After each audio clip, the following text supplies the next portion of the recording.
நம்ம மேலே செய்யாத குற்றச்சாட்டுகள், நம்ம மேலே செய்யாத ஒரு பிழைக்கு நம்ம எப்படி வந்து பழிபாவம் ஏற்றுக்க முடியும்? அப்போது வயிறறிஞ்சு சொல்லும்போது 100% அது உண்டா, அவங்க சர்வநாசம் தான். பட் ஆனால் இதே ஒரு ஆண் வந்து பெண் மாதிரி இருக்கும் பொழுது, இல்லை பெண் பாவனையோடு இருக்கும் பொழுது, இல்லை பெண் உடை அணையும் பொழுது தான் இந்த சொசைட்டிக்கு அவனுக்கு கேள்விக்குறியாகிறான். செக்ஷுவல் இதுலேயும் சரி, அதே மாதிரி வந்து லைஃபோட அந்த வாழ்க்கை முறையிலையும் சரி, எல்லாமே வந்து மாறுபடும் பொழுது அப்போ அந்த முழுக்க வழிவேதங்கள் திருநங்கைகள் மட்டும்தான். பெற்ற தாயோட மேலே பார்த்துருப்பாங்க, ஆனால் கடைசியில் அவங்க வெளியே தள்ளிட்டு கவு சாத்துறாங்களே, இதெல்லாம் தான் முழுக்க சாபம். ஆனால் நீங்கள் நம்ப மாட்டீங்க, அந்த திருநங்கைகள் அப்போ கூட என்ன சொல்லுவாங்க, சரி பரவாயில்ல நல்லா இரு. எங்கேயோ ஒரு ஆணோட துணை இல்லாமல் திருநங்கைகளால் கண்டிப்பாக மேலே வந்திருக்கவே முடியாது. இதை நான் கண்டிப்பாக ஆணித்தரமாக அடிச்சு சொல்கிறேன். நல்லா புரிஞ்சுங்க, ஆண் பெண்ணுக்கு பேய் பிடிச்சி ஆடுவாங்க, திருநங்கைகள் இதற்கு பேய் பிடிச்சி ஆடி பார்த்துருக்கீங்களா?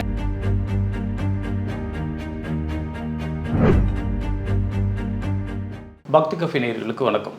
திருநங்கைகளுக்கும் ஆன்மீகத்திற்கும் உண்டான தொடர்பு பற்றியும் திருநங்கைகளின் சாபம் பற்றியும் பல்வேறு விவரங்களை தெரிஞ்சுக்கிறதுக்காக மாந்திரிகர் மற்றும் அகோரி வழிபாடு சாமுட்டி மலைக்கா அவர்களை இன்னைக்கு நிகழ்ச்சிக்கு இன்வைட் பண்ணியிருக்கோம். வணக்கம் மேடம். பிறக்கிற குழந்தைகளில் ஒரு 500 ஆண் குழந்தைகளில் ஒரு திருநங்கை பிறக்கிறதாகவும் 2000 பெண் குழந்தைகளில் ஒரு திருநம்பி பிறக்கிறதாகவும் ஒரு குறிப்பில் படிச்சிருக்கிறேன். இப்படி திருநங்கைகளாக பிறக்கிற நபர்கள் ஒரு சாபம் விட்டாங்க அப்படின்னா அவங்களோட வாழ்க்கையே நிர்மூலமாயிடும், அதுவும் 7 ஜென்மத்துக்கு அவங்க வாழ்க்கை நாசமாயிடும் அப்படின்னு சொல்கிறாங்க. அது உண்மையா? அப்படி திருநங்கைகளுக்கு அவ்வளோ பெரிய சக்தி இருக்கா? கண்டிப்பாக இருக்குது. ஏன்னு கேளுங்களேன், உலகத்துக்கு அத்தனை ஆணோட படைப்பு வந்து சிவனோட அம்சம், அது யாரும் மறுக்க முடியாது. கரெக்டாக அதே மாதிரி பெண்ணோட அம்சம் சக்தியின் அம்சம். அதனால தான் நம்மளோட எல்லா ஜென்ரேஷனும் ஆணுக்கூட மரியாதையும் பெண்ணுக்கூட பக்தியும் நம்ம வந்து இன்றைக்கி கோவிலில் கூட எத்தனையோ அன்னையின் பேரில் தான் வந்து விளையலாம். சக்தியே வந்து சிறந்தவர். அது எந்த ஒரு விஷயத்தையுமே ரொம்ப எலாபரேட்டாக போகாமல் ஷார்ட் அண்ட் ஸ்வீட்டாக ஒரு விஷயம் பண்ணோன்னா அது கண்டிப்பாக வந்து அம்பிகையின் வழிபாடு தான் உண்டு. அது ஏன்னா ஒரு பெண்ணுக்குமே தாயின் அம்சம் இருக்குது, அதாவது தேவியின் அம்சம் இருக்குது. அதனால தான் அந்த பெண் வந்து அந்த குடும்பத்துக்கு நிர்கதி இல்லாமல் ஒரு தாயாகவும் மனைவியாகவும் சகோதரிகளாகவும் என்ன சொல்கிறீங்க எல்லா விதமான பந்துக்களுமே அந்த ஒரு பெண் வந்து மூஞ்சி சுலுக்காமல் முகம் சுலிக்காமல் தன்னோட கணவனுக்கும் சரி குழந்தைகளுக்கும் சரி பெற்ற தாய் தகவனுக்கும் சரி மாமனார் மாமிக்கும் சரி எத்தனை விதமான பந்தங்கள் இருந்தாலும் அந்த ஒரு பெண் எல்லாருமே சமமாக பார்த்து அந்த அன்பை வந்து வெளிப்பாடு பண்ணுறது. ஸோ இது வந்து ஆணால் கண்டிப்பாக கொடுக்க முடியாது. அது யாராக இருந்தாலுமே நம்ம ஒத்துக்குதான் ஆகணும். ஏன்னா ஒரு ஆண் என்பன் வந்து என்றைக்குமே வந்து கொஞ்சம் கர்வம் இருக்கும். ஆனால் அந்த கர்வத்தின் உச்சப்பாட்டில் இருக்கும்போது என்ன பண்ணால் அன்பு பாசம் உள்ளே தேங்கி இருக்குமே தவிர்த்து அது வெளியே கொண்டு வர அவனுக்கு தெரியாது. கரெக்ட் தானே? ஆனால் ஒரு பெண் என்பது அப்படி கிடையாது. அவள் முழுக்க அன்னையின் அம்சம். அதனால் வந்து எப்பவுமே வந்து சக ஜீவராசிகளோடு அவள் ஈஸியாக மிங்கிள் ஆகிடுவாள். அதே மாதிரி தான் இப்போ ஆணும் பெண்ணுக்குமே இத்தனை ஒரு அம்சம் இருக்கும் பொழுது அர்த்தநாரியின் அம்சம் சிவனும் சக்தியும் சேர்ந்து தான் அர்த்தநாரியோட அம்சம்.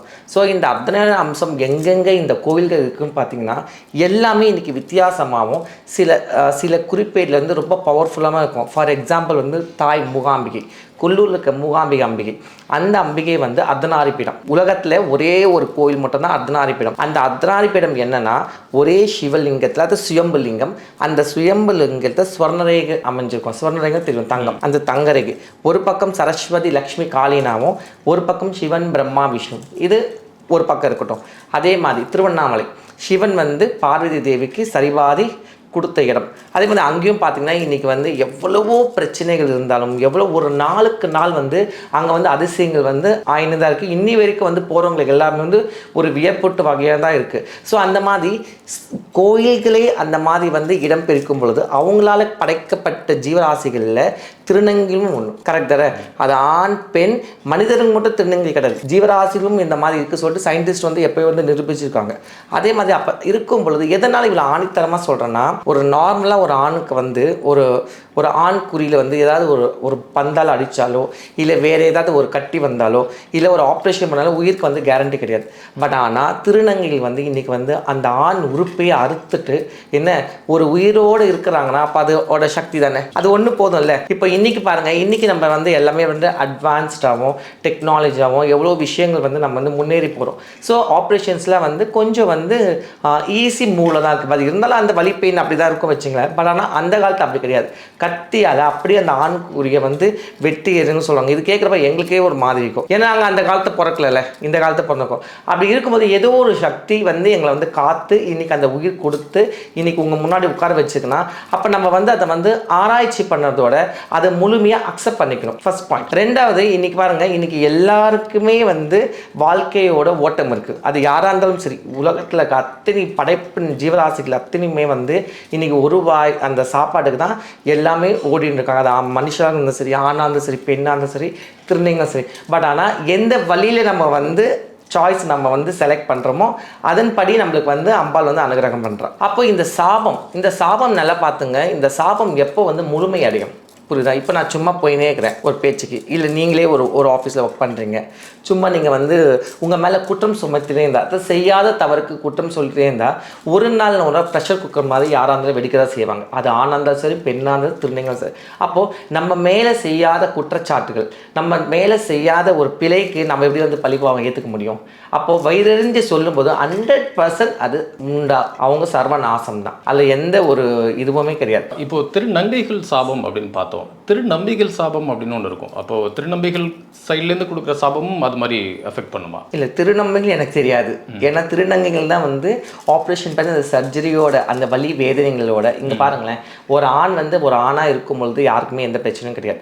அதே மாதிரி ஒரு பெண்ணாக இருக்கும்பொழுது யாருக்கும் எந்த பிரச்சனையும் கிடையாது. அந்த பெண் வந்து ஆண் மாதிரி இருந்தாலும் யாருக்கும் எந்த பிரச்சனை கிடையாது. பட் ஆனால் இதே ஒரு ஆண் வந்து பெண் மாதிரி இருக்கும் பொழுது, இல்லை பெண் பாவனையோடு இருக்கும் பொழுது, இல்லை பெண் உடை அணியும் பொழுது தான் இந்த சொசைட்டிக்கு அவனுக்கு கேள்விக்குறியாகிறான். அப்போ தான் அவனுக்கு தான் வந்து 1008 பிரச்சனைகள், 1008 கொடுமைகள், 1008 அசிங்கம், 1008 அவமானங்கள் வந்து அவனை மட்டும், அந்த நபரை மட்டும் சாராமல் அந்த குடும்பத்தில் அத்தனை பேருக்குமே அந்த பிரச்சனை வந்து சாதப்படும். அப்போ பாருங்கள், ஒரு திருநங்கை என்பது ஒரு மனிதனோட முடிவதில்லை. அந்த ஃபேமிலி, அந்த சரௌண்டிங், அந்த ஃப்ரெண்ட்ஸ், ஸோ எவ்வளோ பேருக்கு அது பாதிப்பு வருது. இப்போ நான் ஒரு திருநங்கையாக மாறும் பொழுது ஸ்டார்டிங்கில் வந்து என் கூட படிக்க பசங்களாம் வந்து என் கூட சரியாக பேசினா கூட அவங்க பேரண்ட்ஸ் சொல்லுவாங்க, அந்த பையன் கூட சேராது, அவங்க மாதிக்கிறான் அப்படி சொல்லுவாங்க. அதானே உண்மை. அப்போது நம்ம இந்த பிறந்த பிறவிக்கு நம்ம வந்து என்ன எக்ஸ்பெக்ட் பண்ண முடியும்? சரி, இறைவனால் படைக்கப்பட்டது எல்லாமே கரெக்ட் தானே. எதையுமே வந்து நம்ம வந்து வாண்டடாக வந்து எதுவுமே வந்து நம்ம ஏற்றுக்கொள்ள முடியாது. ஏன்னா ஆப்போசிட் செக்ஸ் தான் தேவைப்படும். பட் ஆனால் செக்ஷுவல் இதுலேயும் சரி, அதே மாதிரி வந்து லைஃபோட அந்த வாழ்க்கை முறையிலையும் சரி, எல்லாமே வந்து மாறுபடும் பொழுது அப்போ அந்த முழுக்க வழிவேதங்கள் திருநங்கைகள் மட்டும்தான். மற்ற யாருமே என்னாலுமே ஏற்றுக்க முடியாது. திருநங்கை சமுதாயத்தாலும் ஏற்றுக்க முடியாது. இன்றைக்கி ஏன் அதுக்கு சொல்கிறேன்னா, இப்போ ஒரு பெண் இருக்கா வச்சிங்களேன், நீங்கள் சொல்கிற மாதிரி அந்த பெண் வந்து ஒரு லெஸ்பியன் பொண்ணாக இருந்தால் அந்த பொண்ணு சொன்னதாக தெரியும், வாய் திறந்து ஐ எம் லெஸ்பியன் சொல்லிட்டு. புரியுது அவங்களுக்கு? சரி, செக்ஸ் வந்து ஒரு 4 ரூமில் இருக்கிற அவங்க ப்ரைவசியோட விஷயம், அதை பற்றி யாரும் பேச தேவையில்லை. பட் ஆனால் அந்த ஜெண்டர்னு வரும்பொழுது சொசைட்டியில் பார்த்த உடனே ஐடென்டிஃபிகேஷன் பண்ணுறது தான் அங்கே மெயின் கொஸ்டினாக இருக்குது இன்றைக்கி. அதனால தான் வந்து இவ்வளோ பிரச்சனைகள் வந்து எல்லாமே வந்து ஃபேஸ் பண்ணுறோம். இப்போ ஒரு வீடு வாடகைக்கு போகிற வச்சிங்களேன், ஒரு பொண்ணுக்கு ஈஸியாக கொடுத்துருவாங்க, இல்லை ஒரு ஃபேமிலிக்கு ஈஸியாக கொடுத்துருவாங்க, இல்லை ஒரு கணவன் மனைக்கு ஈஸியாக கொடுத்துருவாங்க. இதே ஒரு டிரான்ஸ்ஜெண்டர்ஸ் என்னதான் ஒரு ப்ரொஃபைலில் இருந்தால் கூட, என்னதான் ஒரு ஐடி கம்பெனிலோ என்னதான் ஒரு ப்ரொஃபைலில் அவங்க வந்து வேலை செஞ்சுருந்தா கூட, ஐடென்டிகேட் கார்ட்னா கூட அவங்க திருநங்கை தான். ஒரு காலமும் அவங்களுக்கு வந்து இந்த மைண்ட் செட் வந்து அவங்களுக்கு மாறாது. இதெல்லாம் காலமாகும், நாட்கள் ஆனாலும் இது மாறாது.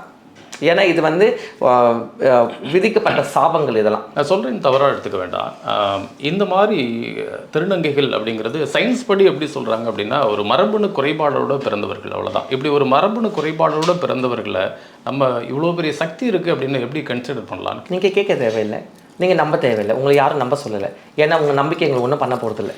ஏன்னா ஃபைனலாக நாங்கள் உழைச்சதை எங்களுக்கு சாப்பாடு, நாங்கள் கஷ்டப்பட்டால் தான் நாங்கள் முன்னேறி வர முடியும். உங்கள் நம்பிக்கை வச்சு எங்களை என்ன பண்ண போகுது? பட் ஆனால் இது எங்களுக்கு மட்டும் இல்லை, உலகத்தில் அத்தனை பேருக்குமே நான் என்ன சொல்ல விரும்புகிறேன்னா, அவங்கவுங்க வழியிலேருந்து அவங்கவுங்க அப்டக்கல்ஸ், அதாவது தடைகள் நீங்கள் போடாமல் இருந்தாலும் சரி, அவங்கவுங்க அந்த பீக்குக்கு வந்துடுவாங்க. புரியுது அவங்களுக்கு? நீங்கள் யாரையும் வந்து கொஸ்டின் பண்ணுற அளவுக்கு நம்ம வந்து அந்த அளவுக்கு வந்து பெரிய பிறவிலாம் நம்ம எடுக்கல இந்த உலகத்தில். ஏன்னா ஜனனம் என்பது மரணம். அந்த மரணத்து வரைக்கும் நம்ம இந்த உலகத்தில் இந்த பூமியில் இருந்து தான் ஆகணும். இதில் வேறு சாய்ஸே கிடையாது. அப்படி இருக்கும் பொழுது நீ ஏன் இப்படி இருக்கிற, நீ ஏன் இப்படி இருக்கிற, நம்ம வந்து ஃபஸ்ட்டு நம்மளை பார்த்துக்கணும், நம்ம எப்படி இருக்கோம் சொல்லிட்டு, நம்ம ஃபேமிலி யார், நம்ம பேக்ரவுண்ட் யார், நம்ம இன்னைக்கு எப்படி எந்த நிலையில் இருக்கிறோம் சொல்லிட்டு. அதனால் ஒரு திருநங்கை சொல்லிட்டு ஈஸியாக வந்து அவங்க வந்து பாயிண்ட் அவுட் வந்து பண்ணிட முடியாது. ஏன்னா இன்றைக்கி திருநங்கைகள் வந்து எல்லாரோட பெட்டராக தான் இருக்காங்க. இன்ஃபேக்ட் ஏன்னு கேளுங்களேன், இன்றைக்கி எவ்வளோ அப்பா அம்மா வந்து தனித்துவம் படுத்தி அடித்து துரத்தி எவ்வளோ விஷயத்தில் வந்து பெற்றவங்களை வந்து வெளியே துரத்தி என்ன குடும்பத்தை பாதுகாக்காமல் குடியை குடிச்சிட்டு எவ்வளோ விஷயங்கள் வந்து நம்ம இன்னைக்கு ஒரு நாள் நம்ம பார்த்துட்டு தான் இருக்கோம். இப்போ கூட சமயக்குள்ள பார்த்துருப்போம். பட் ஆனால் இந்த மாதிரி திருநங்கைகள் எங்கேயாச்சும் நீங்கள் கேள்விப்பட்டிருக்கீங்களா, பார்த்துருக்கீங்களா? கிடையாது. ஒரு திருநங்கை எப்படி இருந்தாலும் கஷ்டப்பட்டாலும் தன்னோட தாய் தகப்பனுக்கு அது 3 வேளை சாப்பாடு போட்டுடும். கடைசி வரைக்கும் அவங்களுக்கு நல்லபடியாக அந்த கர்ம காரியம் பண்ணுற வரைக்கும் தான் நல்லா இருந்து தன்னோட உழைப்பை முழுக்க தன்னோட தாய் தகப்பன் தான் கொடுத்துட்ருக்கோம். இன்னி வரைக்கும் எல்லாமே அப்படி தான் பண்ணிகிட்டு இருக்கோம். ஏன்னா அது நன்றி கடன். ஒரு பெற்ற தாய் தகப்பன் வந்து அவங்க ஏற்றுக்கிறாங்களோ ஏற்றுக்கலையோ 2வது விஷயம், நல்லா புரிஞ்சுங்க. அது உங்களோட சாய்ஸ், உங்களோட இது பட் ஆனால் பிறந்தது உண்மை தானே. உன்னோட வயிற்றுல இருந்தால் பிறந்து வந்துட்டோம், நாங்கள் இருக்கிறது உண்மை தான். அது போயின்னு சொல்லிட முடியாதுல்ல. சயின்ஸ் அட்வான்ஸ் அப்படிலாம் பார்த்தா இன்றைக்கி எல்லாமே அட்வான்ஸ் தான். எதை இன்றைக்கி நம்ம வந்து சரியாக பண்ணுறோம்? இன்றைக்கி மொபைல் வந்து எவ்வளோ அட்வான்ஸ் டெக்னாலஜியாக வந்தது. ஆனால் இன்றைக்கி மொபைலில் தான் இன்றைக்கி நாசமாக போகுது. இந்த உலகமே நாசமாக போகுது. எத்தனை மர்டர்ஸ், எத்தனை ஒரு விஷயத்தை வந்து எதை நல்லதாக எடுக்குமோ அதை எடுக்காமல் எல்லாத்தையும் வந்து திணித்து குப்பை தொட்டி ஆக்கி வச்சுருக்கோம். ஸோ இதை நம்ம வந்து சொல்ல முடியுமா? கிடையாது. எது நம்மளுக்கு தேவையோ அதை மட்டும் எடுத்துகிட்டு போனாலே போதும், இன்றைக்கி எல்லாமே கரெக்ட் ஆகிடும். ஓகே, இந்த மாதிரி பல பிரச்சனைகள் அவங்க சந்திக்கிறாங்க. அதனால் அவங்க மேலே ஒரு மதிப்பு மரியாதையும் கண்டிப்பாக இருக்குது. ஆனால் இதே சொசைட்டி கொடுக்குற மதிப்பு மரியாதைக்கும் மத்தியில் தான் நிறைய திருநங்கைகளை நம்ம பார்க்க முடியுது. ரோட்டில் சில அட்ராசிட்டிஸ் பண்ணுற திருநங்கைகளை பார்க்குறோம். ஆசீர்வாதம் பண்ணுறேன் அப்படிங்கிற பேரில் சில வழிப்பறிகள் பண்ணுற திருநங்கைகளை பார்க்குறோம். இதெல்லாம் நம்ம எப்படி எடுத்துக்கணும்? இதெல்லாம் வந்து கண்டிப்பாக வந்து தண்டிக்கப்படுது. அது நாங்கள் இல்லைன்னு சொல்லவே இல்லை, மறுக்கவும் கிடையாது. ஒரு இடத்துல வந்து ஒரு குடிகாரை வந்து குடியை குடிச்சிட்டு அமக்கலம் பண்ணுறதால ஒரு ஆண்மகன் செய்ய தவறால எல்லா ஆண்மகனையும் நம்ம வந்து செஞ்சிட முடியுமா? சொல்லுங்கள். அதே மாதிரி ஒரு பெண் வந்து தவறான ஒரு இது இருக்கிறதால ஒரு பெண் தவறு செய்யறதால எல்லா பெண்ணையும் நம்ம குறை சொல்ல முடியுமா? அதே மாதிரி தான் ஒரு திருநங்கை செய்த தவறால் எல்லா திருநங்கையும் நம்ம வந்து செய்யணும். இன்றைக்கி எவ்வளோ திருநங்கைகள் வந்து எவ்வளோ விஷயங்கள் வந்து போராடி இருக்கிறாங்க, எவ்வளோ திருநங்கை வந்து வழிகாட்டியாக இருக்காங்க, எவ்வளோ திருநங்கை இன்றைக்கி வந்து சாதிச்சிருக்கிறாங்க. ஸோ நம்ம அந்த மாதிரி ஒரு புக்ஸ் எடுத்து படித்தாதான் நம்மளோட மைண்டு வந்து அது நல்லாவும் நம்ம வந்து வர சன்னதிக்கும் அது நல்லாகும். அதை விட்டுட்டு இவன் குடிச்சிட்டு இருக்கிறான், அவன் குடிச்சிட்டு இருக்கிறான், இவன் சண்டை போட்டுருக்காங்க, இது சண்டை போட்டுட்ருக்குன்னா நம்ம அதை வேஸ்ட்டு தான். சரி, அவங்கவுங்க வந்து அவங்கவுங்க தானத்தில் தெரியணும் நம்ம பண்ணது எவ்வளோ பேர் தவறு. ஏன்னா காசு வந்து எல்லாருமே கஷ்டப்பட்டது தான். எடுத்தோன்னே அடித்து பிடுங்கும் பொழுது அதோட வலி வேதனை உங்களுக்கு எப்படி இருக்குமோ அதை விட 10 மடங்கு கேட்குற எங்களுக்கு கஷ்டமாக தான் இருக்கும். ஏன் இப்படி பண்ணுறாங்க சார்? பட் ஆனால் எங்களுக்கு போய் அதை வந்து தடுக்கிற பலம் எங்களுக்கு கிடையாது. நான் சொல்ல புரியுது அவங்களுக்கு. இப்போ நீங்கள் ஒரு இடத்துல வந்து ஒரு குடிகார ஒரு ரவுடிசம் சண்டை போடும் பொழுது எத்தனையோ ஆண்மங்களுக்கு வேடிக்கை தான் பார்க்குறாங்க. யாராவது ஒரு ஆண்மங்கள் ஏன் போய் எது கேட்க முடியுமா? சொல்லுங்கள். அதே மாதிரி தான் இதுவும் ஒரு தவறு பண்ணும் பொழுது அதை நம்மளால் வந்து சொல்லி திருத்த தான் பார்க்க முடியுமே தவிர்த்து அவங்க முழுசாக திருத்துற பலம் எங்களுக்கு கிடையாது. திருநங்கைகள் அவங்களுக்கு ஏதாவது பிரச்சனைகள் அவதூறுகள் பண்ணோம் அப்படின்னாக்கா சாபம் கொடுக்குறதா சொல்கிறீங்க. ஆனால் ரோடுகளில் நம்ம பார்க்குறோம், அவங்க பணம் கேட்குறாங்க, அந்த விஷயத்துக்கு நம்ம கொடுக்கல அப்படின்னா அந்த மாதிரியான சத்தம் போடுற நபர்கள் பார்க்குறோம். அந்த மாதிரி அவங்க கோவப்பட்டு அந்த மாதிரியான விஷயத்துக்கு சத்தம் போடுறாங்க, திட்டுறாங்க, சாபம் கொடுக்குறாங்க அப்படின்னா அந்த சாபம் பலிக்குமான்னு? கண்டிப்பாக பலிக்காது. அதுதான் சொல்ல வரேன். அதாவது உண்மையிலே வந்து உன்னோட வயிற்றுச்சில் வந்து அவங்க கொட்டிங்கன்னா கண்டிப்பாக பலிக்கும். அப்படி இல்லைன்னா நீங்கள் யாரும் பயப்பட தேவையே கிடையாது. ஏன்னா உங்களோட பணம் தான் அவங்ககிட்ட போகுது. உங்களை தான் அடிச்சு போடுங்கன்னு சொல்லிட்டு நீங்கள் அந்த கம்ப்ளைண்ட் விற்கிறதால நான் சொல்கிறேன் இது. ஸோ கண்டிப்பாக அதெல்லாம் பலிக்காது. இன்ஃபேக்ட் வந்து எல்லாருக்குமே வந்து தெய்வம்னு ஒன்று இருக்குது. நல்லா புரிஞ்சுக்கிங்க. எப்பேற்பட்ட முனிவர்களுக்குமே சரி, எப்பேற்பட்ட ரிஷி மகான்களுக்குமே சரி, ஏன் இந்த கலியுகத்தில் நம்ம எவ்வளோ பேர் நம்ம கண்ணால் பார்த்துருக்கோம். எவ்வளோ பேர் வந்து சாமியாரங்களாம் இன்னைக்கு எப்படி ஓட விட்டுருக்காங்க இந்த உலகத்தில். புரியுதா? கர்மா யாராக இருந்தாலும் பின் தொடரும். அது நீயாக இருந்தாலும் சரி, நானாக இருந்தாலும் சரி, யாராக இருந்தாலும் சரி, அந்த கர்மாலேருந்து யாருமே தப்பிக்க முடியாது. திருநங்கைகளோட சாபம் அப்படிங்கிறது எங்கேருந்து ஸ்டார்ட் ஆகுது? என்ன மாதிரியான செயல்கள் செஞ்சால் திருநங்கையோட சாபம் ஏற்படும்? கல்யாணம் கட்டிட்டு ஏமாற்றிட்டு போகிறாங்களே, காதல் வசப்பட்டுட்டு அவங்ககிட்ட காசு வாங்கிட்டு போகிறாங்களே, பெற்ற தாயோட மேலே பார்த்துருப்பாங்க, ஆனால் கடைசியில் அவங்க வெளியே தள்ளிட்டு கதவு சாத்துறாங்களே, இதெல்லாம் தான் முழுக்க சாபம். ஆனால் நீங்கள் நம்ப மாட்டீங்க, அந்த திருநங்கைகள் அப்போ கூட என்ன சொல்லுவாங்க, சரி பரவாயில்ல நல்லா இருக்கு, ஏன்னா நீ கொஞ்ச நாளாச்சு நீ எனக்கு அந்த அன்பை காட்டியிருப்பேன், அந்த கொஞ்ச நாளாச்சு நீ எனக்கு பாதுகாப்பாக இருந்திருப்பல்ல, நீ கொஞ்ச நாள் வந்து நீ என் கூட இருந்திருப்பில்ல, அதனால் உன்னை நான் மன்னிச்சு விடுறேன். ஏன்னா எத்தனையோ திருநங்கைகள் நீங்கள் பார்த்தீங்கன்னா அந்த ஆண்மகன் வந்து ஒரு ஃபினான்ஸ்க்காகவும் ஒரு செக்ஷுவல் அடிக்ஷனுக்காக தான் திருநங்கை கிட்டே வந்திருப்பாங்க. பட் ஆனால் நாளை போக பார்த்தீங்கன்னா அந்த திருநங்கை வந்து அந்த ஆணை மாற்றி நல்ல இன்னொரு பெண்ணோட கல்யாணம் பண்ணி வச்சு அவங்களுக்கு குழந்தை குட்டியை இருக்கணும், நல்லா இருக்கணும்னு சொல்லிட்டு அந்த மாதிரி எவ்வளோ விஷயங்கள் நடந்திருக்கு. நீங்கள் வந்து அனலைஸ் பண்ணணும். எல்லா ஊருக்கு போகும்பொழுது தான் மற்ற திருநங்கைகளோட வாழ்க்கை ஸ்டோரிகளை கேட்கும் பொழுது கண்டிப்பாக இதெல்லாம் வந்து இன்னி வரைக்கும் நடந்து இருக்குது. என் வாழ்க்கையில் கிட்டத்தட்ட ஒரு 1000 ஸ்டோரி நான் பார்த்துருப்பேன். நானே கேட்பேன், எப்படி இது வந்து இப்போ நம்ம வந்து ஒரு பாய் ஃப்ரெண்டோ ஹஸ்பண்டாக இருக்கும் பொழுது எப்படி வந்து இன்னொரு பொண்ணு கூட வந்து நம்ம மனசார அது விட்டு கொடுக்க முடியும்னு சொல்லி கேட்கும்போது அதில் தான் உண்மையான அன்பு இருக்குது. அப்போ பார்த்துங்க, நீங்கள் சொல்கிற மாதிரி ஒரு கெட்டதை மட்டுமே நம்ம வந்து ஐடென்டிஃபிகேஷன் பண்ணுற திருநங்கைகள். பட் ஆனால் இதே வந்து இல்லை, அவன் நல்லா இருக்கணும், அவனுக்கு ஒரு வாரிசு வேணும், அவனுக்கு ஒரு குழந்தை குட்டி இருக்கணும், அவனுக்கு ஒரு குடும்பம் வேணும்னு சொல்லிட்டு நினைக்கிற எத்தனை திருநங்கைகள் தன்னோட சந்தோஷத்தை, தன்னோட இன்பத்தை, தன்னோட அந்த வசந்தத்தை எல்லாத்தையும் புதைச்சிட்டு நீ நல்லா இருடா சொல்லிட்டு அமுச்சு விட்டுற திருநங்கைகளும் நிறைய பேர் இருக்கிறாங்க. கரெக்ட் தானே? அதே மாதிரி எத்தனையோ ஆண்மகன் வந்து திருநங்கைகளுக்கு வந்து இன்னைக்கு வந்து வாழ்க்கையில் வந்து விளக்கேற்றி வச்சுக்கோங்க. எத்தனையோ திருநங்கைகளுக்கு வந்து இன்னைக்கு வந்து ஒரு ஒரு ஒரு எப்படி சொல்கிறது, ஒரு அண்ணனாகவும் ஒரு தம்பியாகவும் ஒரு கணவனாகவும் ஒரு தாயாகவும் நிற்கிற ஆண்மகன்களும் இருக்கிறாங்க. இல்லைனா வந்து இன்றைக்கி இந்த சொசைட்டியில் இந்த திருநங்கைகள் இந்த அளவுக்கு வந்து வளர்ந்துருக்க முடியாது. கண்டிப்பாக ஏதோ ஒரு விஷயத்தில் எங்கேயோ ஒரு ஆணோட துணை இல்லாமல் திருநங்கைகளால் கண்டிப்பாக மேலே வந்திருக்கவே முடியாது. இதை நான் கண்டிப்பாக ஆணித்தரமாக அடித்து சொல்கிறேன். எங்கேயோ ஒரு நல்லவர்கள் பின்னாடி இருந்தோ இல்லை முன்னாடியோ எப்படியோ வந்து அவங்களுக்கு வந்து ஒரு உதவிக்காரம் நீட்டி தான் இருக்காங்க. அதோட வழிகாட்டு தான் இன்றைக்கி இவ்வளோ பேர் வந்து இன்றைக்கி வந்து ஒரு ஷைனான நிலையில் இருக்காங்க. அப்படி இருக்கிறப்போ ஒருவேளை திருநங்கைகளுக்கு ஒருத்தர் மூலமாக ஒரு பிரச்சனை கொடுத்துருக்காங்க, அவங்கள அவமானப்படுத்திருக்காங்க, அசிங்கப்படுத்திருக்காங்க, கைவிடப்பட்டிருக்காங்க. இந்த மாதிரி இருந்தும் திருநங்கைகள் அதில் ஒரு சில திருநங்கைகள் நீ நல்லா இருந்துட்டு போ அப்படின்ட்டு விட்டுற நபர்களை நம்ம பார்க்குறோம். அப்படி அவங்க விட்டுட்டாலும் அவங்க சாபமே கொடுக்கல அப்படின்னாலும் ஆனால் அவங்களுக்கு பண்ண இந்த பிரச்சனைகளுக்கு உண்டான சாபம் அப்படின்னு ஒன்று ஏற்படுமான்னு நல்லா புரிஞ்சுங்க. இன்னைக்கு வந்து கணவன் மனைவியே பிரிஞ்சு போகும் பொழுது எவ்வளோ விஷயம் கண்ணீரோட கத்தி கோவிலில் மண்ணை வரைச்சிட்டு போகிறாங்க. உண்மையிலே இல்லையா? ஏன்னா அவங்க உண்மையிலே வாழ்ந்திருக்காங்க, உண்மையிலே அங்கே சந்தோஷமாக இருந்திருக்காங்க, உண்மையிலே 2 குடும்பமும் சேர்ந்துருக்கு. பட் ஆனால் திருநங்கை பொறுத்த வரைக்குமே அந்த மாதிரி இருக்குது, இல்லைன்னு சொல்லவில்லை. பட் ஆனால் அந்த மாதிரி பிரிஞ்சு போகும் பொழுது, அதாவது நீ வந்து ஏமாற்றி இவங்களை வந்து வாயில் வேலை அடிச்சுட்டு இவங்க கையிலேருந்து எல்லாத்தையும் சுரண்டிட்டு இவங்க நகைப்பணத்தில் நீ எடுத்து போகும் பொழுது கண்டிப்பாக அதோட விளைவு கண்டிப்பாக உண்டு. அது கடவுள் வந்து எத்தனையோ பேர் நானும் அதையே பார்த்துருக்கேன். ஏன் நிறைய பேர் இறந்தும் போயிருக்காங்க. அந்த மாதிரி ஏமாற்றிட்டு போனவங்களாம் கை கால் உடஞ்சி போயிருக்குது, கை கால் விழுந்து போயிருக்குது. இந்த மாதிரி என் லைஃப்பில் நிறைய பேர் நான் பார்த்துருக்கேன். ஸோ அதெல்லாம் உண்மை தான். சரி, ஏன்னா வந்து நம்ம எதையுமே வந்து டிஸ்கிரிமினேஷன் பண்ணி சொல்ல முடியாது, கண்ணில் பார்த்து தான் சொல்ல முடியும். ஏன்னா அதுதான் அனுபவம். ஒரு அனுபவம் என்பது என்ன, நம்ம வாழ்க்கையில் அந்த போராட்டத்தில் எது எல்லாமே மைனஸ் ப்ளஸ் எல்லாத்தையும் போகும்பொழுது தான் ஒரு ஐடென்டிஃபிகேஷன் இல்லாமல் பெர்ஃபெக்டாக சொல்ல முடியும். ஏன்னா நான் இதுக்கு சாட்சி, நானே சாட்சி. புரியுது அவங்களுக்கு? நான் யாரையும் போய் கூப்பிடணும்னு அவசியம் கிடையாது. ஏன்னா எத்தனையோ திருநங்கைகள் வந்து இன்றைக்கி வாழ்க்கையில் இருந்திருக்காங்க. ஏன் எத்தனை சூசைட் பண்ணி இறந்துருக்காங்களே?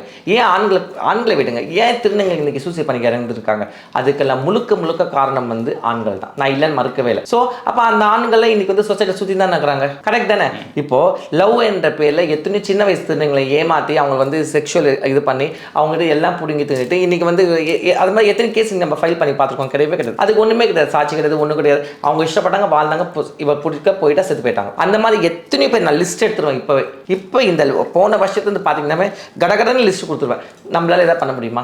இல்லை விட்டுட்டு போன ஒன்றுமே கிடையாது. அப்போது இதில் வந்து ஒரு திருநங்கைகள் வந்து அப்போ எந்த அளவுக்கு சொசைட்டி வந்து எந்த இடத்துல வச்சிருக்கு புரியுது? அவங்களுக்கு ஒரு காம பொருளாகவும் ஒரு இச்சையாகவும் என்ன அவங்க இவ்வளோ இதுக்கு தான் சொல்லிட்டு நீங்களே எப்படி ஃபிக்ஸ் பண்ண முடியும்? நீங்களே எப்படி தீர்மானம் கொடுக்க முடியும்? கண்டிப்பாக கிடையாது. அதுக்கு இறைவன் இருக்கா, அதோட பதிலடி அதோட தண்டனை கண்டிப்பாக உண்டு. ஏன்னா இன்னைக்கு அதை பார்க்கறதுக்கு அவையில் செத்து போயிட்டாலே, சூசி பண்ணிட்டாலே. கரெக்ட் தானே? அது அப்போ வந்து நானும் பார்த்துருக்க முடியாது. தெய்வம் தான் அதுக்கு பதில் சொல்ல, கண்டிப்பாக அதோட காலம் பதில் சொல்லும். யாராக இருந்தாலும் இதுலேருந்து வெளியே வரவே முடியாது. சாபம் அப்படிங்கிறது உண்மை அப்படின்னா முன் ஜென்மம் அப்படிங்கிறது ஒன்று உண்மையாக தான் இருக்கணும். ஸோ இந்த ஜென்மத்தில் நான் வந்து ஒரு பர்சனுக்கு ஒரு திருநங்கைக்கு நான் ஒரு உபத்திரவம் கொடுக்குறேன் அப்படின்னா நான் கரண்ட்டில் உள்ளதை நான் அனுபவிச்சுக்கிறேன் அப்படிங்கிறது. ஒருவேளை நான் போன ஜென்மத்தில் திருநங்கைகளுக்கு ஏதாவது ஒரு பிரச்சனை நான் கொடுத்துருந்துருக்கேன் அப்படின்னா அதோட சாபம் கண்டிப்பாக இந்த ஜென்மத்தில் நான் அனுபவிச்சே ஆகணும் இல்லையா?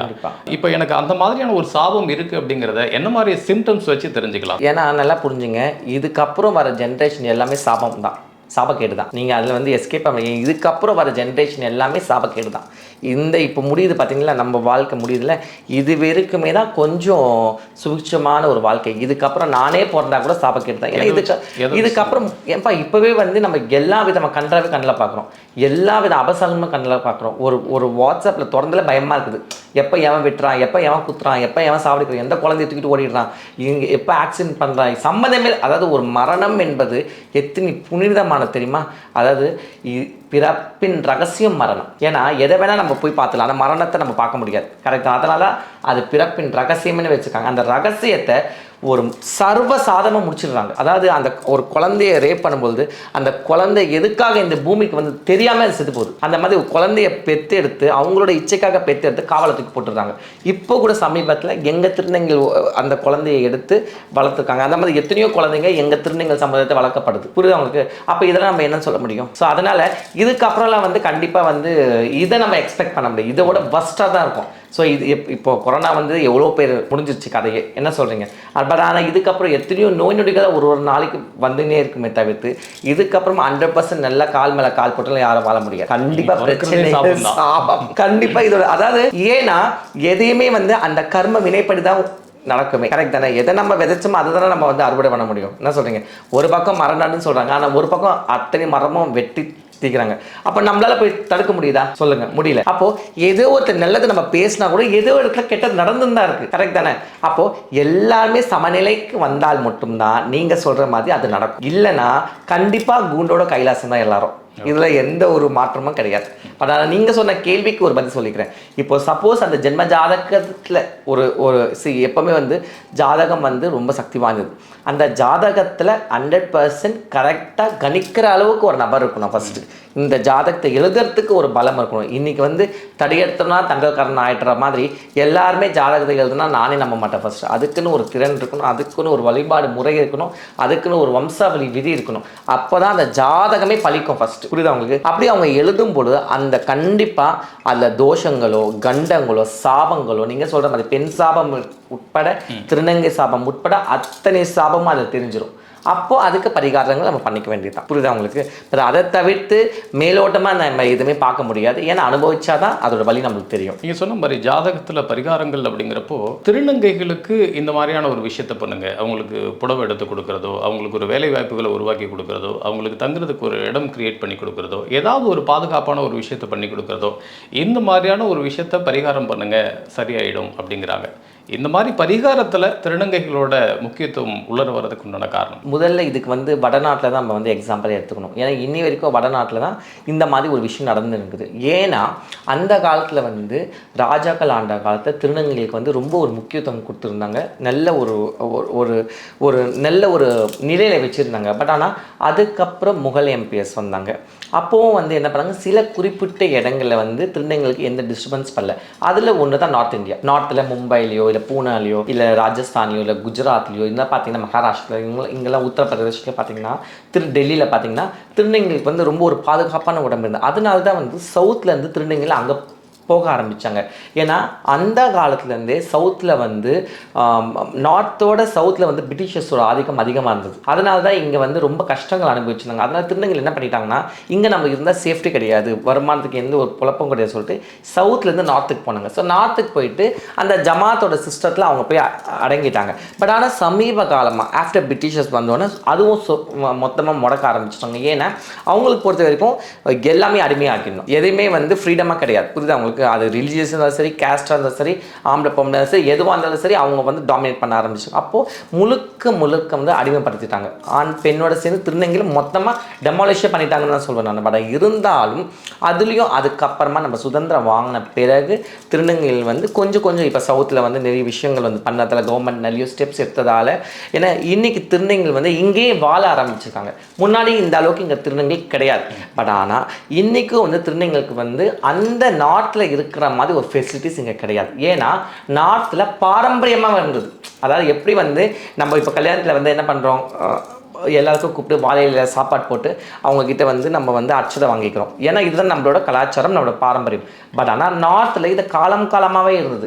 திருநங்கைகளை கூப்பிட்டு அவங்களுக்கு வந்து சாப்பாடு போடுறதும், திருநங்கைகளை கூப்பிட்டு ஒரு புடவை எடுத்து கொடுக்குறதும், ஒரு கல்யாணத்துக்கும் இல்லை குழந்தை பிறந்ததுக்கும் இல்லை எல்லா விதமான ஒரு கடை திறக்கிறதுக்கும். இன்ஃபேக்ட் வந்து அப்போல்லாம் வந்து எந்த ஒரு கடை சாத்துறாங்களே, கடை சாத்திட்டா இந்த சாவியை வந்து திருநங்கைகிட்ட கொடுத்துட்டு போயிடுவாங்களாம். மறுநாளைக்கு வந்து அவங்க கிட்ட தான் வாங்குவாங்களாம். பட் இன்னைக்கு கொடுக்க முடியுமா? கவு திறந்து எடுத்துருவாங்க எல்லாரும். கரெக்ட் தானே? அப்படி இருக்கும் பொழுது அந்த கலாச்சாரம் இன்னும் அங்கே மாறல, இன்னும் அது அப்படியே தான் பாரம்பரியமாக இருக்குது. பட் ஆனால் சவுத்தில் அந்த மாதிரி சுத்தமாக கிடையாது. நம்மளுக்கு எந்த ஒரு வாய்ப்பும் இல்லாமல் இருந்ததால் இன்னைக்கு திருநங்கைகள் என்ன பண்ணிட்டாங்க, கடை கேட்க ஆரம்பிச்சாங்க. அதுக்கப்புறம் வந்து பாலியல் தொழில் ஆரம்பிச்சாங்க. ஸோ இதுதான் வந்து ஒரு ஒரு ட்ராபேக்கை தவிர்த்து தவிர்த்து நார்த்தோட கம்பேர் பண்ணால் சவுத் ஒன்றுமே கிடையாது. ஆனால் திருநங்கைகள் அப்படிங்கிறப்ப கடவுள் பக்திகள் அதிகமாக இருக்கிற திருநங்கைகளை நம்ம நிறைய பார்க்குறோம். அதுலேயும் பர்டிகுலராக காளியை வழிபடக்கூடிய திருநங்கைகள் தான் அதிகமாக பார்க்குறோம். குறிப்பாக காளிய திருநங்கைகள் வழிபட என்ன காரணம்? பயம் கிடையாது. ஏன்னா ஒரு ஆணாக இருந்தாலும் ஒரு பெண்ணாக இருந்தாலும் பயம் இருக்கும் காளிக்கு. திருநங்கை பொறுத்தவரைக்கு பிறப்புனாவே சுத்தமாக வந்து எல்லாமே எடுத்து அந்த உடம்பான சரி மனதாசி இரும்பாயிடும். அப்படி இருக்கும்போது என்ன காளி தானே, அந்த அம்மா தானே, ஒன்று போட்டால் நம்மளை போட்டுக்கிட்டோம் வாயில். 2 ஆப்ஷன் தான். சரி, ஒன்று நல்லா வாழணும், இல்லைன்னா சாகணும். அது நாம்பையா வந்து சூசைட் பண்ணிக்கிட்டு இல்லை நாம்பையா கஷ்டப்பட்டு சாகணும். அது தெய்வத்துக்கிட்ட போய் செத்துடலாமே. அந்த ஒரு வீதத்தில் தான் எல்லாருமே காளிக்கிட்ட போகிறது, புரியுதா? பட் ஆனால் காளி கருணையே வடிவானவன், காளி மங்கள ஸ்வரூபினி, புரியுதா? எல்லா ஜீவராசிக்குமே அன்னை அவள் தான். அப்போது அவள் எப்படி எங்களை அழிப்பா? எங்களை அழகுபடுத்தி தானே பார்ப்பா. அதுதான் இப்போ ஆகிட்டு இருக்குது. இப்போ காளியோட வழிபாடு பார்த்தீங்கன்னா மேக்ஸிமம் வந்து எல்லாமே சுடுகாடு தான். இப்போ நார்மலாக வந்து ஒரு ஆணும் சரி ஒரு பெண்ணும் சரி ஒரு சுடுகாட்டுக்கு போகிறதுக்கே யோசிப்பாங்க. பட் ஆனால் திருநங்கைகள் எங்களுக்கு அது எதுவுமே கிடையாது. ஏன்னா நாங்களே ஒரு பேய் அவதான் சொல்லிக்கலாம். அப்படி இருக்கும்போது எந்த பேய் வந்து எங்களை என்ன பண்ண போகுது? என்ன சொல்கிறீங்க? ஆக்சுவலி வந்து இதை வந்து புராணத்தில் வந்து எங்கள் பாட்டிமாங்க சொல்லுவாங்க, அதாவது எங்கள் திருநங்கைகள் முன்னோர்கள் சொல்லுவாங்க. அதாவது அந்த ஆண் உறுப்பு இல்லாததால் எங்களை வந்து ஏதாவது பேய் பிசாசு பார்க்கும் பொழுது நல்லா புரிஞ்சுங்க, ஆண் பெண்ணுக்கு பேய் பிடிச்சி ஆடுவாங்க. திருநங்கையில் இது வரைக்கும் பேய் பிடிச்சி ஆடி பார்த்துருக்கீங்களா? கிடையவே கிடையாது. சாமியார் வந்து தான் ஆடி இருப்பாங்க. அது வந்து இந்த மாதிரி மந்திர தந்திரத்தில் இதுவும் வந்து ஒரு கை தேர்ந்த ஒரு இதாக சொல்லுவாங்க. எதுக்காக சொல்ல வரேன்னா, அந்த ரூபம் பார்க்கும் பொழுது ஒரு பேயோ பிசாசோ கிட்ட நெருங்கிறது யோசிக்குமா, இது என்னது வித்தியாசமான ஒரு ரூபமாக இருக்குது, புரியுதா உங்களுக்கு? ஒரு ஆணாக இருக்கணும் இல்லை ஒரு பெண்ணாகணும், இந்த ரூபம் ஏன் இப்படின்னு சொல்லிட்டு கிட்ட அது பயப்படுமா. அதனால தான் பார்த்தீங்கன்னா பேய் பிசாசு பிடிச்சவங்களோ இல்லை மந்திர தந்திரமோ எங்களுக்கு ஈஸியாக கட்டுப்பட்டோம். ஒரு பரிகாரம் ஈஸியாக நாங்கள் செஞ்சு முடிச்சிடுவோம். ஒரு ஆணால் செய்ய முடியாது, ஒரு பெண்ணால் செய்ய முடியாது, எங்களால் ஈஸியாக செய்ய முடியும். ஏன்னா எங்களுக்கு முழுக்க ப்ராக்டிக்கல், தியரியே கிடையாது, புரியுதா? ஒரு பிரச்சனையாக உட்கார் அந்த ஹோம குடத்தில் உட்கார வச்சுருவோம், யாகம் நடத்திடுவோம், பலி கொடுத்துருவோம், போ, சரியா போச்சு. பட் ஆனால் இன்றைக்கி எத்தனை பேருமா பண்ண முடியும்? இன்றைக்கி பேசுகிறவங்க என்னோட நல்லா கூட பேசலாம், என்னோட வேத வித்வான் கூட இருக்கலாம், அதில் நாங்கள் அக்செப்ட் பண்ணிக்கிறோம். பட் ஆனால் தியரி முக்கியமாக ப்ராக்டிக்கல் முக்கியமாக? ப்ராக்டிக்கல் தான் என்றைக்குமே ஜெயிக்கும். ஏன்னா அதில் தான் நம்ம உள்ளே போயிட்டு வர முடியும். ஒரு பிணம் எரியும் பொழுது எப்படி பூஜை பண்ணணும், ஒரு சவம் போகும் பொழுது எப்படி பூஜை பண்ணணும், அந்த சவம் வரத்துக்கு முன்னாடி கண்டங்கள் இருக்குது அதை எப்படி காப்பாற்றணும், இந்த கண்டம் எதனால் வந்தது அதை எப்படி கண்டுபிடிக்கணும், இது அத்தனையுமே மாந்திரிகத்துக்குள்ள மட்டும்தான் வழி. ஏன்னா இது வந்து ஒரு படைப்புன்னு சொல்ல முடியாது. இது வந்து காலமாக தேவியின் அனுகிரகத்தால் இன்னைக்கு இந்த உலகம் ஃபுல்லாகவே எங்கே நிற்குது. கரெக்ட் தானே? நல்லா பார்த்துங்க, ஒரு இறப்பு வந்து சாதாரணமாக நம்மளுக்கு வரக்கூடாது என்றைக்குமே. நம்ம எல்லாமே என்ன நினைப்போம், ஒரு குழந்தை இந்த பூமியில் வந்தோன்னே என்ன நினைப்போம், இந்த குழந்தை நல்லா இருக்கணும், 100 ஆயுசு நல்லா இருக்கணும், எந்த ஒரு நோடியில் இருக்கணும், அதோட வம்சாவளி பார்க்கணும். யாராவது வந்து குழந்தை போதோன்னா இது நாசமாக போடணும்னு சொல்லுவாங்களா? இது எக்கிறது கிடையவே கிடையாது. எல்லாருமே வந்து ஒரு ஜீவன் பூமியில் வந்தோன்னே அதை சந்தோஷமாக எடுத்து பார்த்து அது நல்லா இருக்குன்னு நினைக்கும் பொழுது, அப்போது இந்த ஒரு ஜீவன் திருநங்கையாகி அது அந்த அம்பிகை கிட்ட போகும் பொழுது ஈஸியாகிடும். நல்லா புரிஞ்சுங்க, ஒரு ஆணாக பிறந்து திருநங்கையாக பிறக்கும் அந்த மாற்றம் இருக்கும் தான் அவ்வளோ கஷ்டங்கள், அவ்வளோ வேதனைகள், அவ்வளோ வலிகள். ஏன்னா நீ அதை முழுமையை அடையணும்னா நீ சர்ஜரி பண்ணி அது பொண்ணாக மாறி அது ஒரு பெரிய ப்ராசஸ். அது சொல்லவே முடியாது. 2 கண்ணு இருந்தால் கூட பத்தாது. தேவேந்திரன் மாதிரி உடம்பெல்லாம் கண்ணு இருந்தால் அழுதா கூட அந்த வலி வேதனை சொல்லி மாற முடியாது. அந்த அளவுக்கு வலிகள் இருக்கும். பட் இருந்தாலும் என்ன பண்ணுறது, நம்ம இந்த ஜென்மம் எடுத்தாச்சு, அதுக்காக நம்ம வந்து அவங்க சொல்கிறாங்க இவங்க சொல்கிறாங்க சொல்லி நம்ம வந்து கழுத்தாத்துக்க முடியுமா? கிடையாது. வாழணும், வாழ்ந்து காட்டணும். அந்த சாவை எப்போ தான் அந்த அம்மா கிட்ட தான் இருக்குது. என்ன சொல்கிறீங்க? அப்போது இதுலேருந்து அந்த தேவி கிட்ட போகும் பொழுது மன தூய்மையாயிடும். ஏன்னா நம்பிக்கை இருக்காது ஃபர்ஸ்ட் நம்மளுக்கு எது மேலேயுமே. புரிஞ்சவங்க இப்போ ஒரு அண்ணன் பேசியிருப்போம், ஒரு ஹஸ்பண்ட் பார்த்துருப்போம், ஒரு பாய் ஃப்ரெண்ட் பார்த்துருப்போம், எல்லா இடத்துலையும் ஏமாற்றம் தான். பெற்றவங்களே ஏமாற்ற பிறகு முடிஞ்சு வச்சாங்க கதை. ஒரு பெற்றவங்க தான் ஒரு குழந்தைக்கு முதல் ஜீவனே. என்ன அந்த குழந்தை அந்த தாயை பார்த்து தான் வந்து அந்த தந்தையை பார்த்து அந்த குழந்தைய தந்தையுமே அந்த குழந்தைய அடித்து துரத்தும் போது அதுக்கு அதை விட ஒரு வேதனை உலகத்தில் வேற என்ன இருக்கு? நான் சொல்றது புரியுதா உங்களுக்கு? அதை விட நீங்க உலகமே சேர்ந்து 9 உசு பொட்டுன்னு சொன்னா கூட அது ஒண்ணுமே கிடையாது. ஏன்னா பெத்த தாய் தகவனை அடிச்சு விரட்ட அந்த வலிக்கு முன்னாடி இந்த வழியில ஒண்ணுமே கிடையாதுங்க. அப்போ அந்த மன உறுதியோட அந்த மகா சக்தி கூட போகும்போது நம்பிக்கை மட்டும் தான். தாயே நீயே கதி, நீயே சரணாகதின்னு போகும் பொழுது கண்டிப்பாக நல்லது மட்டும்தான் நடக்கும். திருநங்கைகளோட சாபம் பற்றிய பல்வேறு விவரங்களை ரொம்ப சுவாரஸ்யமாக யதார்த்தமான முறையில் எங்களோட ஷேர் பண்ணிக்கிட்டீங்க. நிகழ்ச்சிக்கு வந்தமைக்கு நன்றி. மீண்டும் மற்றொரு நிகழ்ச்சிக்கு சந்திப்போம். வணக்கம். இந்த வீடியோ உங்களுக்கு பிடிச்சிருந்தா லைக் பண்ணுங்க, ஷேர் பண்ணுங்க, கமெண்ட் பண்ணுங்க. மறக்காம பெல் பட்டனை கிளிக் பண்ணிட்டு பக்தி கஃபே தமிழ் சேனலை சப்ஸ்கிரைப் பண்ணிடுங்க.